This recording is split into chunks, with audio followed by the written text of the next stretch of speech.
Hello, once again. I'm Pastor Jeremy Combs, and we're going to pause for a proverb. Let's go. Proverbs chapter 3 and verse 8. It shall be health to thy navel and marrow to thy bones. We're talking about trusting in the Lord, in all thy ways acknowledge him.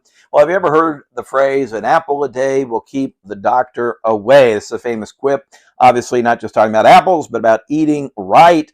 And the result is going to be good health. And there's a lot of truth to that. You eat right, it's vital to our health. You can exercise all you want, but if you're gorging on bad foods, it's just not going to help you. And yet, how many of us have eaten our apples? We've had our fruits and vegetables, and here we are. We still end up in the doctor's office anyway. Well, that principle is a good principle, but it's not a fail-proof principle.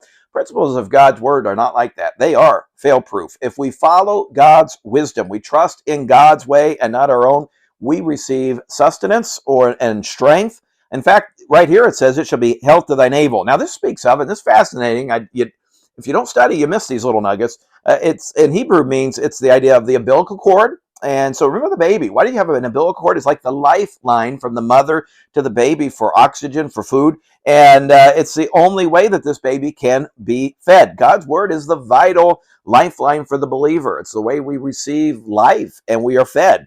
God's word also gives us strength. It says, and then marrow to thy bones. Well, after you get off the old umbilical cord, you still got to do things to keep your bones healthy. And God's word is like a healthy meal, exercising, vitamins. It's essential for the Christian life. So let me say, an apple a day, God's word. Take a bite out of it each day, and it'll keep the devil away from you. Then we go to the next verse, Proverbs chapter 3 and verse 9. Honor the Lord with thy substance, and with the first fruits of all thine increase. Honor means to make weighty. Okay, when you go and you pick something up, if it's heavy, you pick it up differently. You don't just use one hand. You don't just lackadaisically bend over. You think, if you don't want to kill your back, bend the legs. Be careful, both hands. This is the idea. We need to honor the Lord with our substance. Story is told about a farmer who came to his pastor and he said, "Pastor, my cow has just given birth to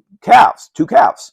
And I've decided when I sell it, one of those calves, what I make from it, I'm going to give that to the Lord." Well, a few weeks later, the man came to church and the pastor looked at him and he said, "Pastor, I'm so sorry to tell you the Lord's calf died."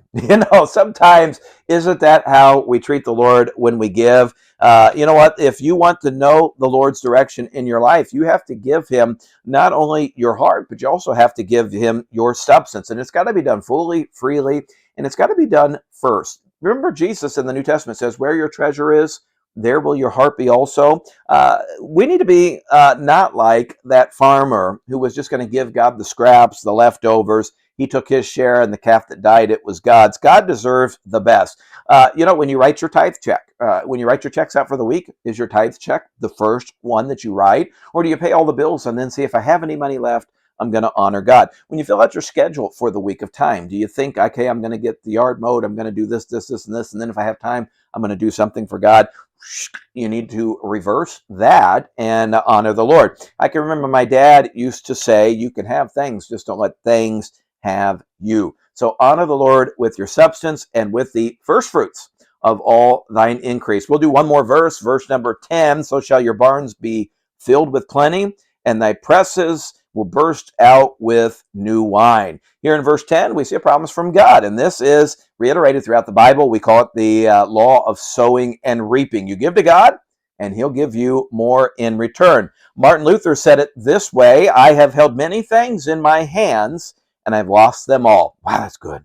But whatever I have placed in God's hands, that I still possess. Think about that. Why does God give us back more? Well, first of all, it's his character. Secondly, it's the way his work continues. One more great quote, Matthew Henry says this: God shall bless thee with an increase of that which is for use, not for show or ornament, for spending and laying out, not for hoarding and laying up. Are you honoring God, both with time in his word and with the money that he's blessed you with? God bless you. We'll see you next time.